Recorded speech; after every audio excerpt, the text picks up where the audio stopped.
حدثنا محمد بن سلام قال أخبرنا عبده عن عباد الله عن سعيد بن أبي سعيد عن أبي هريرة رضي الله تعالى عنه قال سئل رسول الله صلى الله عليه وسلم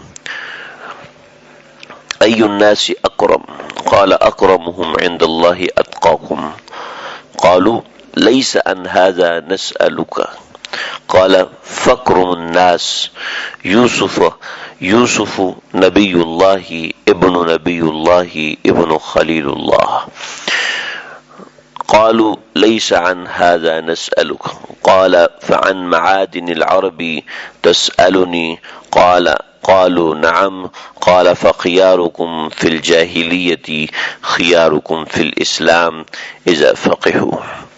سیدنا ابو ہریرہ رضی اللہ تعالیٰ عنہ فرماتے ہیں کہ رسول اللہ صلی اللہ علیہ وسلم سے سوال کیا گیا کہ سب سے زیادہ عزت والا اللہ کے نزدیک وہ ہے جو سب سے زیادہ متقی ہو۔ صحابہ کرام رضی اللہ علیہم اجمعین نے عرض کیا کہ ہم یہ آپ سے دریافت نہیں کر رہے کیونکہ متقی کا اکرام تو معلوم ہوتا ہے۔ پھر آپ نے فرمایا کہ سب سے زیادہ عزت والے لوگوں میں سے اللہ کے نبی یوسف علیہ السلام ہیں جو اللہ کے نبی کے بیٹے ہیں اور خلیل اللہ کے پڑپوتے ہیں۔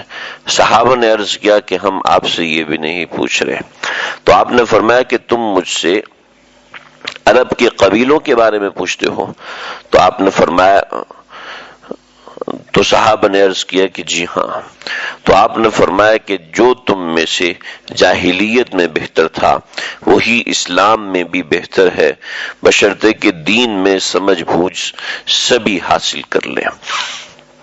صحابہ کرام نے نبی کریم صلی اللہ علیہ وسلم سے سوال کیا تھا کہ اللہ کے نبی ہمیں عزت والا فضائل والا کون ہے، یعنی عزت اور فضائل کو جمع کرنے والا کون ہے۔ ہمسائے کے حقوق اور پھر ماں باپ کے حقوق اور رشتہ داروں کے حقوق کے بارے میں روایت گزر چکے ہیں۔ اب عزت اور اکرام کے حوالے سے چند باتیں جو روایات میں آئی ہیں اس کے حوالے سے یہ چند روایات ہیں جن کا اگلا حصہ ہے یہ۔ تو صحابہ نے عرض کیا کہ یا رسول اللہ سب سے زیادہ عزت والا، مرتبے والا، مقام والا کون ہے؟ تو آپ نے فرمایا کہ جو متقی ہوتا ہے، تقوی والا ہوتا ہے۔ صحابہ نے کہا نہیں یا رسول اللہ ہم اس کے بارے میں نہیں پوچھ رہے۔ تو صحابہ نے فرمایا تو پھر سن لو کہ مرتبے والا، عزت والا، مقام والا وہ یہ چار لوگ ہیں، کریم ابن کریم ابن کریم ابن کریم، یعنی کہ وہ ہیں یوسف جو کہ خود بھی کریم ہیں، یعنی کرم والے ہیں، عزت والے ہیں، شرف والے، ابن کریم اور یہ کریم کے ہی بیٹے ہیں، یعنی یہ سیدنا یعقوب علیہ السلام کے بیٹے ہیں، اور وہ ابن کریم ہیں یعنی وہ اسحاق کے بیٹے ہیں، اور وہ ابن کریم ہیں یعنی وہ حضرت ابراہیم علیہ السلام کے بیٹے ہیں۔ تو یہ یعنی کہ عزت والا در عزت والا در عزت والا، یعنی یہ چار پشتیں جن کی عزت والی گزری وہ یہ ہیں۔ کہا نہیں یا رسول اللہ ہم اس کا بھی نہیں پوچھ رہے، بلکہ ہم پوچھ رہے ہیں کہ ہم میں سے یعنی عربوں میں سے عزت والا کون ہے؟ تو فرمایا کہ عربوں میں سے شرف والا وہ ہے جو کہ جاہلیت میں شرف والا تھا، پھر اسلام کے اندر اس نے تمام چیزیں سمجھ لیں، اب وہ اسلام میں ہے تو اب بھی وہ شرف والا ہے، کرم والا ہے، عزت والا ہے۔ یعنی صرف عزت تقوی کے معاملے میں نہیں ہوتی بلکہ عزت اپنے خاندانی شرف و شرافت کے متعلق بھی ہوتی ہے کہ خاندان اگر اچھا ہے تو انسان بھی عزت دار سمجھا جاتا ہے، خاندان اگر برا ہے تو انسان بھی عموماً برا سمجھا جاتا ہے۔ ضروری نہیں ہے کہ وہ بھی برا ہو، لیکن خاندانی اعتبار سے دیکھا جاتا ہے کسی بھی شخص کی عزت کو، کسی بھی شخص کے اکرام کو۔ چنانچہ ہماری کتابوں میں جو رشتے کے حوالے سے شرائط لکھی ہیں، عام طور پہ ہمارے ہاں رشتے کے حوالے سے شرائط ہوتی ہیں کہ لڑکا دیکھنے میں اچھا ہو، کمانے میں اچھا ہو، رہن سہن میں اچھا ہو، اسٹیٹس وائز اچھا ہو، تو یہ چیزیں نہیں ہیں۔ رشتے کے حوالے سے بنیادی طور پہ جو چار چیزیں ہوتی ہیں، اور وہ چار چیزیں بنیادی طور پر دیکھی جاتی ہیں جو شریعت کہتی ہے۔ عام طور پہ 7 چیزیں شریعت نے بتائی ہیں، لیکن میں ان 4 کا ذکر کر رہا ہوں کہ سب سے پہلی چیز ہے کہ عقیدہ دونوں کا ایک ہونا چاہیے۔ جو جن دو خاندان آپس میں مل رہے ہیں ان دونوں کا عقیدہ ایک ہونا چاہیے۔ اب اس چیز سے کوئی بھی انکار نہیں کر سکتا کہ دونوں کا عقیدہ ایک ہوگا تو خاندان اچھے سے رہے گا، دونوں کا عقیدہ خراب ہوگا، دونوں کا عقیدہ خراب نہیں، یعنی کہ دونوں کا عقیدہ تبدیل ہوگا تو پھر آگے زندگی میں معاملات خراب ہوں گے۔ نمبر ایک یہ۔ نمبر دو، دونوں کے اخلاق کے حساب سے دیکھا جائے گا کہ دونوں کے اخلاق کیسے ہیں۔ اگر ایک کے اخلاق بہت اچھے اور دوسرے کے اخلاق بہت برے، نہیں چل سکتا۔ دونوں کے اخلاق بہت برے ہیں تو چوتھے دن طلاق ہو جائے گی، اور دونوں کے اخلاق بہت اچھے ہوتے ہیں تو بھی صحیح چل جاتا ہے، لیکن مسئلہ یہ ہے کہ دونوں کے اخلاق برابر ہونے چاہیے۔ دونوں کے اخلاق بہت ہی اچھے ہوں پھر تو کوئی کلام ہی نہیں ہے، لیکن دونوں کے اخلاق برابر درجے کے ہونے چاہیے، یعنی کہ اس میں ایکویلٹی ہونی چاہیے، جسے مناسبت کہتے ہیں شریعت کی نظر میں، تو یہ مناسبت ہونی چاہیے۔ اور نمبر تین، دینداری دونوں کی ایک جیسی ہونی چاہیے۔ دین ایک ایسی چیز ہے جو نہ آپ یہود میں سے نکال سکتے ہیں، نہ ہندو میں سے نکال سکتے ہیں، تو مسلمان سے بھی نہیں نکال سکتے۔ تو کوئی مسلمان چاہے کتنا ہی فاسق و فاجر کیوں نہ ہو جائے، آپ اسے یہ نہیں کہہ سکتے یہ بالکل ہی بے دین ہے۔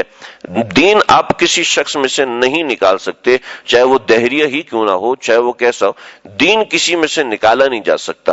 چنانچہ دینداری بھی دونوں میں ایک جیسی ہونی چاہیے۔ ایسے نہیں کہ ایک تو ڈانسر اور دوسرا مولوی صاحب ہو، ایک تو شرابی ہے اور دوسرا مسجد کا امام ہے، ایسا نہیں ہو سکتا۔ ایسا نہیں ہے، دونوں کا دین برابر ہونا چاہیے۔ بالکل کوئی بہت ایکسٹریم لیول پر ہے اور کوئی بہت دوسری طرف سے ایکسٹریم لیول پر ہے، ایسا رشتہ چل نہیں سکتا۔ تو اور چوتھی چیز جو ہے، جو میں یہاں اس حدیث سے جوڑ رہا ہوں، جو اس حدیث سے ہمارے علماء نے لکھی ہے، کہ چوتھی چیز ہے کہ دونوں کا خاندان ایک جیسا ہونا چاہیے۔ ایک تو بہت اعلیٰ خاندان سے ہے اور دوسرا چماروں کے خاندان سے ہے، نہیں، پھر نہیں چل سکے گا۔ تو یعنی خاندان کی ایک ویلیو ہوتی ہے، ایسا نہیں ہے کہ خاندان کی کوئی ویلیو نہیں ہے۔ ہاں، اس سے اوپر ہے کہ کوئی شخص تقوی میں رہے، تو اس کا حدیث کے اندر سب سے پہلے آ گیا کہ کوئی چاہے کسی بھی خاندان سے تعلق رکھتا ہے، کسی بھی درجے کی فیملی سے تعلق رکھتا ہے، کوئی اس کا فیملی بیک گراؤنڈ ہے، جو بھی اس کا فیملی بیک گراؤنڈ ہے، اگر تو تقوی ہے پھر تو سب سے زیادہ ممتاز ہے۔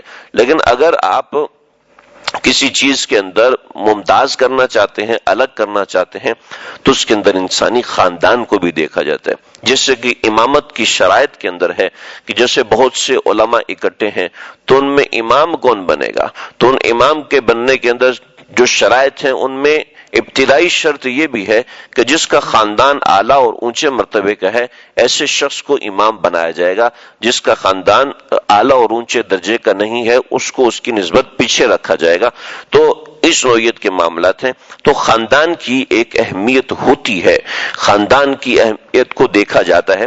چنانچہ نبی کریم صلی اللہ علیہ وسلم نے تبلیغ کے اندر بہت سے معاملات کیے، ان بہت سے معاملات کے اندر آپ صلی اللہ علیہ وسلم نے کئی ایک صحابہ سے بات چیت کی، ان کے مزاج اور ان کے انداز کی رعایت رکھتے ہوئے کہ ان کے خاندان میں اس چیز کی رعایت رکھی جاتی تھی۔ آپ صلی اللہ علیہ وسلم نے بھی ان کے خاندان کی رعایت رکھی۔ چنانچہ فرمایا کہ انزل الناس منازلہم، لوگوں کے ساتھ معاملہ جو کرو ان کی منزلت کے مطابق کرو، ان کے درجے کے مطابق کرو، اور درجے کے اندر جو چیزیں ترتیب دیتی ہیں، انسان کا علم ترتیب دیتا ہے، انسان کا فضل ترتیب دیتا ہے، انسان کی نیکی، عبادت اور تقوی ترتیب دیتا ہے، ایسے اس کا خاندان بھی اس کے فضل کو ترتیب دیتا ہے۔